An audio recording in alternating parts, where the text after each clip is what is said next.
Patrick Bet David exposed and humiliated, declares war on Wikipedia. Funny how that works. Two of the loudest voices in the United States. Funny how that works. Two of the loudest voices in the United States of America, Patrick Bet David and Vivek Ramaswamy, who claim to be hard workers and who are trying to tell 500 an hour. Destiny needs to hire a lawyer just to see how expensive we really are. What do you mean? It depends. The most expensive litigator I've hired bills $850 an hour. The cheapest I've hired is $300 an hour.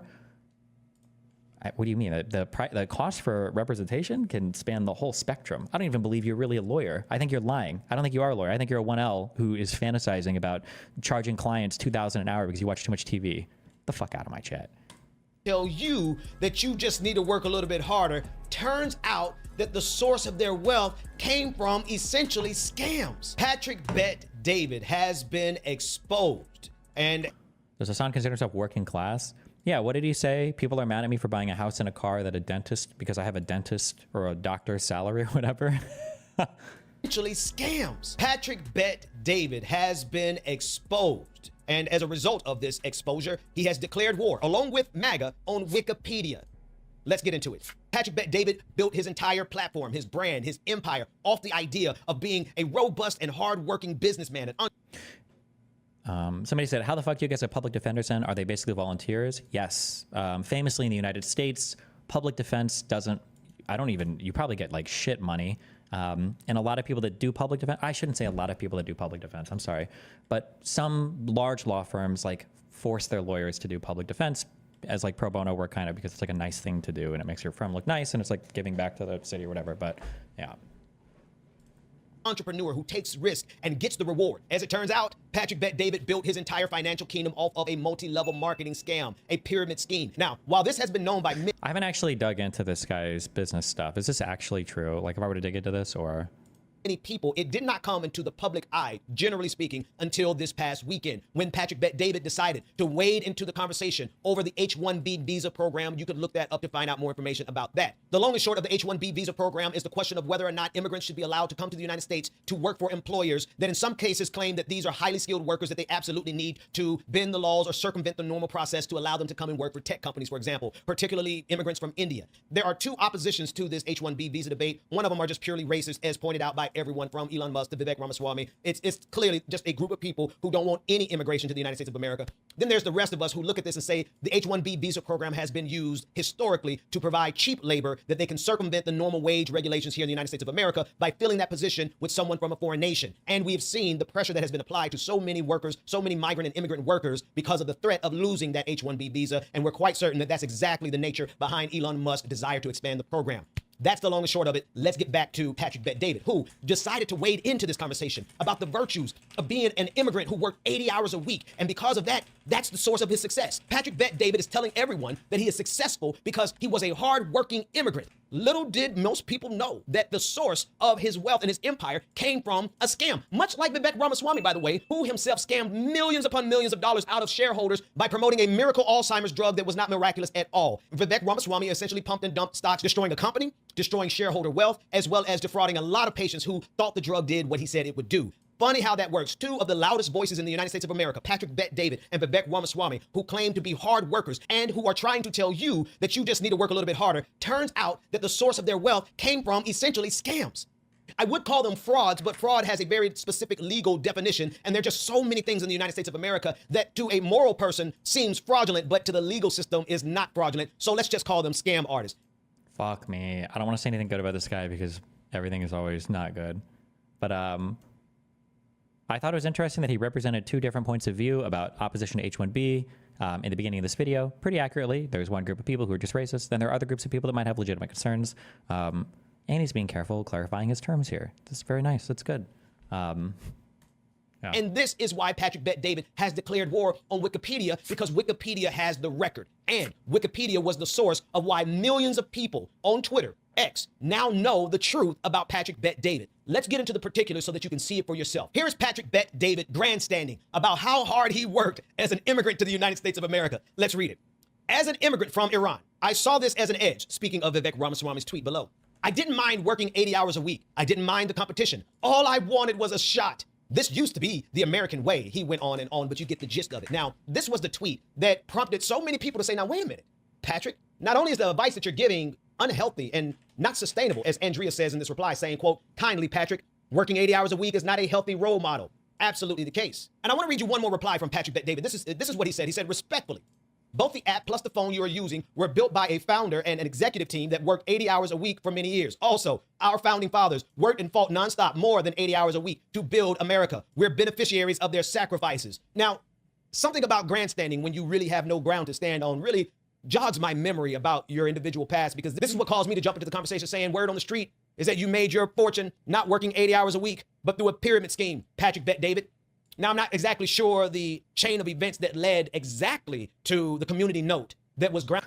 Can you try and give your best steelman for ending birthright citizenship? I can't think of one. They're out there, but no, I'm not going to give a fucking steelman of that. What the fuck? No. I got some weird people in my country right now. Found it in Wikipedia that exposed and humiliated Patrick Bet David, but I like to think that I had some kind of contribution to that chain of events, but I digress. That's neither here nor there. Let's continue on. What happened after that? Well, community notes got involved. Community notes is where a small measure of accountability occurs on Twitter, or now X. This is where the community looks at what someone says and say, wait a minute, I think you're telling a lie, or wait a minute, I think you're being disingenuous. And so they source it, they make their point, people vote on it, and if enough people support what you have to say, your tweet carries around this community note, just like this one that was attached to Patrick Bet David's tweet. This is what it says. Patrick Bet David made his money by founding a predatory multi-level marketing pyramid scheme, which he then used to market himself as a business guru on YouTube. Is it in my head, or is it interesting that this PBD guy is only getting real criticism and controversy when he goes against the right? It feels like it used to be the left. Well, yeah, because they'll be very skeptical of you as soon as you're not on their team, right? And that's what's happening. Yeah. He is essentially a scam artist. And the source was Wikipedia, which brings us full circle to why Patrick Bet David and now the rest of MAGA have declared war on Wikipedia. Now, before we get to the war on Wikipedia, let's go to the actual Wikipedia article, because I want you to see for yourself the history of Patrick Bet David that he now wants scrubbed from the internet. He wants scrubbed from Wikipedia. Here's the career of Patrick Bet David. On September 10th, 2001, Patrick Bet David was hired as a financial advisor at the Glendale branch of Morgan Stanley Dean Witter. He later went on to work at Transamerica for nearly 8 years. Bet David founded PHP Agency in 2009, focusing on life insurance and financial services. The company, a multi-level marketing scheme, was acquired by Integrity, another multi-level marketing company, in 2022. On November 9th, 2012, Bet David launched the Valuetainment channel on YouTube, which features commentary by Bet David and interviews. It eventually grew into a larger media company, which hosts conventions, speakers, including Dwayne "The Rock" Johnson and Nick Saban. This last part is important also. As Valuetainment grew, Bet David ventured into political commentary, launching the PBD podcast, which hosts debates and interviews on American politics and cultural issues. On the podcast, Bet David has interviewed guests including Reza Pahlavi, Crown Prince of Iran, Bishop Marie Emanuel, and Donald Trump. He has established himself as a staunch ally of Donald Trump. This is the article that was used to source the community notes that Patrick Bet David has now declared war on. Patrick decided, let me cry. Let me go and talk to Daddy Elon Musk and tell him that I don't like this. And so he sent out the following tweet, quote, "Hey, Elon Musk, I appreciate the value of community notes in fact-checking misinformation, but this particular note falls short of the platform's stated objectives. It feels more like a personal attack tied to my stance on H-1B visas, resembling the flaws of Wikipedia." Does it really, though? Or is it a factual statement about the way that you gained your wealth that everyone is now saying, you know what? I don't know if we really should be taking advice about working 80 hours a week from a guy who built his entire fortune off of a multi-level marketing pyramid scheme, Patrick. Also, somebody pointed this out in YouTube chat. There's a big difference between like working 80 hours a week on a company that you own, like on a passion project that you have, or on a company that you're like a part of a startup, you've got big equity in, versus like working a couple jobs or working 3 jobs, working 8 hours a week. Like one of these is like, can be the most like passionate grind set life enriching experience ever. The other one is just like fucking misery, okay? Bet David. And of course, I jumped in the conversation saying, you're not denying the truth of the note, Patrick Bet David. Tell us more about how hard you work on your MLM multi-level marketing profession. And listen, the reason I say stuff like this is because, let's be real, man. These folks have built entire platforms off of giving you advice on how you should work hard, giving you advice on how you should have this work ethic, how you should pull yourselves up by your bootstraps. Meanwhile, they engage in some of the most predatory practices possible. And then they package it up into podcasts and promote it to people. I'm just getting beside myself with alliteration. But they promote it to people like you who have a passion for being successful. And there you go, taking advice, clicking on, buying products, going to the conventions, buying his books, a person who he himself is a pyramid scheme predator. I mean, really, folks. Do you really want to take advice from someone who built his company not off of hard work and ethics, but hard work at scamming people, hard working at multi-level marketing schemes, hard work making money off of people without providing the value that they promise? And yet here he is with Valuetainment, a wildly successful. Listen, the man is successful now. Regardless of how he built his initial wealth, he's successful in and of himself by telling you how hard you should work. That should absolutely rub you the wrong way. But I digress. Let's go a little bit further. Patrick Bet-David now has found it necessary to go to war with Wikipedia because it's not enough for him to just get the community note removed from his tweet. He now... You're so right about how anyone who says they work 80 plus hours a week is lying. No one would be proud of working that long, and people just don't have the capacity to work that many hours a week. I mean, it depends. There are some situations where if you're working on your own business, like business owners or small entrepreneurs, they will probably legitimately work 80 plus hours a week on their shit because every single moment of the day, they're like trying to work on their business stuff. There's a lot of stuff to work on. Also, if you're in an environment where there's lucrative overtime pay, people that have bills and people that are like adults will absolutely grind the fuck out of that. That's why I did 60 plus hours a week at the casino for so long, is because, excuse me, I'm like 19 years old and you're going to pay me $22.50 an hour overtime. Yeah, I'm grinding the fuck out of every hour you give me. Of course, that was insane pay for not having a college degree at all. Hell the fuck yes. So, I mean, it depends on the environment, right? Needs to crush the record. And while he's... But there's a difference between like working overtime because your job offers it, which is based and you want extra money, versus like you need to work overtime to survive. Those are two very different environments. Also, overtime, in my personal experience, I don't know if this is generalizable to the whole market. As soon as somebody says overtime, they're probably already in a privileged position, because a lot of shit jobs will guillotine you and your supervisor and maybe even your manager if you're getting scheduled for overtime. I've said this before on stream. Like, one of the funniest things is when a rich person or middle-class person is trying to give advice to poor people, and it's like, well, let's figure out how much money like you can make at your job. So let's do 40 hours a week times. Say, whoa, slow down there, buddy. You think they would ever schedule me 40 hours a week? Let's start with 28, okay? And then let's see if we can factor in a second job there, okay? Like, like even being treated as a full-time employee is it can be a challenge when you're in really shitty work. That environment might have changed, to be fair, from when I was a worker, though, so I don't know. Crushing his own personal record as it has been prolifically documented on Wikipedia. Here he is now saying, no, that's not enough. Now I want to take down all of Wikipedia. And he starts here. Should Wikipedia be a reliable source for community notes? He sends out this polling. And of course, considering his fan base, they said no. Now, folks, let's be real. If you have followed the progression of what Wikipedia truly is, you understand the robustness and the veracity of Wikipedia. Can misinformation seep through? Yes, because it's such a huge platform. But the editors, the individuals who contribute, and the people who verify and check the sources, it is a robust community of individuals who verify and have created an archive of masterfully kept information. I mean, from quantum mechanics down to political issues, it is a robust archive of information and knowledge. But because it has become inconvenient for Patrick Bet-David, all of MAGA is now sinking their teeth into the idea of destroying Wikipedia and labeling it as woke. There's so many layers to this conversation. You have in column one, you have people like Vivek Ramaswamy and Patrick Bet-David, who are immigrants, and no offense to immigrants. You know, on this channel, I defend and support immigrants just as much as any other marginalized group. But they're immigrants like Patrick Bet-David and Vivek Ramaswamy, who actually is kind of like a chain migration base. I hate to defend MLMs, but I think there's definitely a grading to how predatory things that qualify as MLMs could be. I don't know how many people know this or not, but basically any supplemental life insurance or supplemental insurance company or life insurance company is essentially an MLM/pyramid scheme type employment. Any type of job that relies on you or sells you the idea that you can get rich by getting people under you and them getting people under them, I would say is a scamming MLM. That's how I feel. But that's a whole different conversation. But they come to lecture people in the United States of America about the value of hard work, when in reality, we know their history. We know how they made their money. And they made their money, perhaps it's not fraud in the legal sense, but to the average person who was hurt by what they did, they consider it fraud. They consider, the victims of Vivek Ramaswamy consider themselves as having been scammed. The people who poured value and wealth into Patrick Bet-David's multi-level marketing scam, only to realize it wasn't about the value, it was about their fees that they paid him. I bet you they feel scammed, but they have the unmitigated gall to lecture us Americans about hard work and work ethic, when most of us in the United States of America have to work 80 hours a week just to pay rent for a one-bedroom apartment and to have food or to buy medication. So it's the disingenuousness of it. It's the nerve. It's the gall. It's the unmitigated gall of it. It's the pompousness, the temerity to stand up and look you in the face and say, you need to work harder like I did. when what they're not saying in the subtext is clearly this: I worked really hard at scamming people. I worked really hard at my multi-level marketing scam. I worked really hard at my pyramid scheme. I worked really hard at defrauding, or rather, that's a legal term, at plundering the wealth of multiple companies, Vivek Ramaswamy. The moral of the story is this: be careful who you get financial advice from. Be careful who you get entrepreneurial advice from, and really question the source of how they made their money, because you might not realize that they've moved from one scam to another, where they scammed people before you, and now they are selling you a bill of goods. They're selling you books. They're telling you to subscribe so that you can listen to them give you advice on how to work hard, when all they ever worked hard at was scamming people. True, if that's true.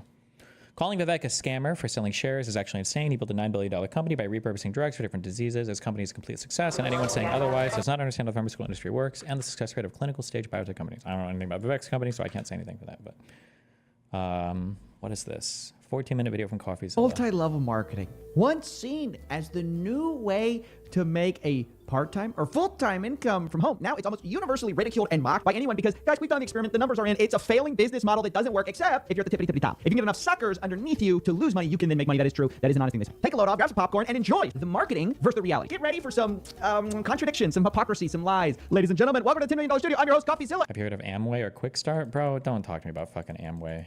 Man, my family was obsessed with, addicted to that shit. We used to drive around in our car listening to tapes. The tapes, we would go to Amway conventions. Don't talk to me about Amway. And today, you know what we're taking a look at? Some of the great MLMs, right? Let's first watch some of the marketing, right? Bring down the computer monitor, of course. The first thing we're gonna be looking at is Amway. You guys know them. They're sort of the original schemers, the original get-rich-quick scheme. And let's take a look at what they say about themselves. No. Fucking, the whole thing is on Amway. Or this part is. Everyone talks about it, yet very few bring financial solutions to solve it. Oh boy, here we go. I'm sorry, I just realized you steelmanned a Nazi talking point when watching the Sam Hyde video the other day, but you can't steelman my citizenship question? I just didn't feel like it. What do you want me to say? People don't like the concept of birthright citizenship because they feel like it can be abused by some people. They feel like people who shouldn't be citizens can abuse the fact that they're just born on U.S. soil. I think Nazis will call this the magic soil argument. Being born on American soil doesn't make you an American. It's being born to two American citizen parents. That's what makes you an American. So we don't have any need for birthright citizenship, because when they say birthright citizenship, I think what they're usually just talking about is like when you're born in America, you get citizenship, right? They're not usually talking about getting rid of it from two people who are born to or a person born to two American citizens. They're just talking about getting rid of it from people that are born on U.S. soil. I believe is what that's generally what they argue for. But it's hard to even have a steelman argument. Like every new world country basically has birthright citizenship. Yeah, that's the steelman. But even the steelman is not that good. There's just not a very compelling argument to get rid of birthright citizenship. How many countries have birthright citizenship? I think almost every new world country has birthright citizenship. Big promises. Until now. The champ is here! The champ is here! The champ is here! The champ is here! Please, economy lesson. How does the market allow skip lagging? Are you talking about like the airplane thing, or are you talking about something different? The champ is here! The champ is here! The champ is here! The champ is here! One company dares to dream bigger and do the impossible. One company pushes the limits of the status quo. Wow. We got it all, guys. We got people smoking cigars, fat cats, dude. This is a lot like the Amway thing. It's like a younger Amway. It's nice. It's fresh. It's exciting. So what is the reality of PHP? According to the disclosure they have to file. Let's check it out because they say they have the top compensation plan. With the top compensation package in the marketplace for entrepreneurial agency builders, PHP is ushering a new era of Anytime. the top compensation package. Oh God, my family did so much MLM. They fell for so much MLM stuff. I can, even though I haven't done anything with these in 20 years, I can pick out every MLM fucking scam thing, okay? Anytime you have like reward tiers for people in your business, always a scam. Stay the fuck away. Every single time, always a scam, okay? Anytime you have like levels in the business or whatever, always a scam. Stay the fuck away, always a scam. Now, I don't know if that's exactly what this is. It's what it looks like. They've earned this level ring or whatever. Careful. In the marketplace for entrepreneurial agency builders, PHP is ushering a new era of multicultural and diverse agents. Wow. So you heard it. World class. This is the best we're going to get today in terms of compensation plans. So it better be good. So we got to go through a little bit of this. The first thing you have to notice, this is a measure of the average of the life licensed agents in the periods of January through December 31st, 2019. So I wanted to make sure to get 2019's income disclosure because I know COVID shook things up. I didn't want to, get that in the mix. So this is that, and it's for agents that got their license because I know you have to get like licensed with these kinds of businesses. So I wanted to make sure we measured the licensed agents, and they said, I think birthright citizenship is just a North and South America thing. What do you think the new world is?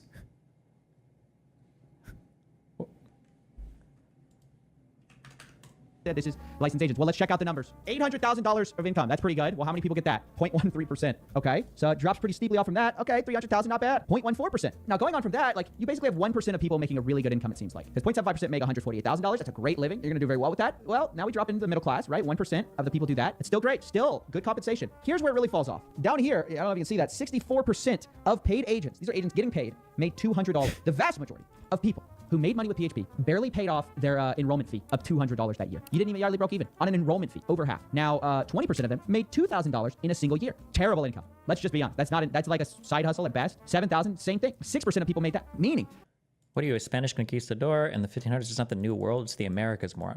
Sometimes people call it the New World. No? Like for people that collect tarantulas or spiders, you've got like New World spiders that are like chill, and you've got like Old World tarantulas that are schizo. Are they spiders? Wait, is a spider a tarantula, or is this one of those things where it's actually not? Hold on.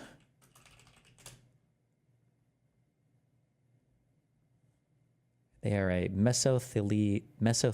I don't care. Losers. that about 90% of PHP's employees also make less than, take a guess, everyone got their guess ready? McDonald's employees. Yes, ladies and gentlemen, the #1 compensation plan in MLM. The thing that's changing everything. That's changing a world full of debt. McDonald's starting salary makes more than 90% of those people. This isn't to dump on those people, by the way. This MLM as a rule. It just doesn't work. Guys always tell you MLMs are scams built to enrich the very people at the very top and basically no one else. And to make money, you have to recruit people underneath you. Now, the thing is, these people will tell you, well, of course, Stephen, people at not many people succeed. It's just like owning a business where most people don't succeed, except there's a problem with that. You don't have to go out and base your success on getting new suckers in the program. This is the problem with MLMs. MLMs involve, the majority of their work is, hey, you got to go recruit. So in order for you to succeed, this is what makes MLMs completely unique. You have to make other people go lose. You get that? Because to succeed, you have to recruit. And to recruit, you have to knowingly bring people into a system where 90% of the people make less than McDonald's salary. Where it's probably slightly more than that, right? Yeah, actually it is, because actually it's 95% of people, because these 4.8% make only $15,000 a year. I think a minimum wage at Okay. Is that that's not what happens. What happens is that if you Didn't we watch this already? Why was I like this again? communicate something in a way that's extremely aggro, a really great example of this is, I think, Destiny. Destiny communicates a lot of ideas that in a lot of cases are factually accurate in a way that alienates people. And I think that's very evident. And if you read comments about him or you read people that are discussing things about him, is that a lot of people don't like they don't like how he says things and the way that he says things. And that causes them to say what he said was wrong. No, I'm saying like, yeah, he's aggro. Exactly. And doing that ends up alienating more people. It's a dumb take. Based. Okay, hold on. Going through my links, and then we'll cover the Nazi thing. Who is this? What is this? Soda Twinkin. Holy. Why do you lean into MAGA right talking points so much lately? It feels like audience capture. Oh, somebody said in my chat they asked him this question in chat. Base video. It was too long. I don't think it was too long. I think it was fine. Why do you lean into MAGA right talking points so much lately? It feels like audience capture with how much you push back on anything with Trump Elon. Can you give me an example of that? Because like, I'm not sure if you're aware of this, but this video was a 46-minute critique of Elon. It was a critique of him. It was criticizing him the entire time. It was saying this thing that you said was wrong, this thing that you said was wrong. You're not going to get banned for this, by the way. Like, you're not being disrespectful or anything like that. I mean, you're not going to get banned. I'm asking you a question. Face trimmer? Yeah, it's fine. Ban a furry? It's not a furry. I think that's what's a Clementine from Overlord? Kind of. I'm not sure. Let's see. It's true though. Well, I'll give the person a minute or two to respond, and then I'll move on.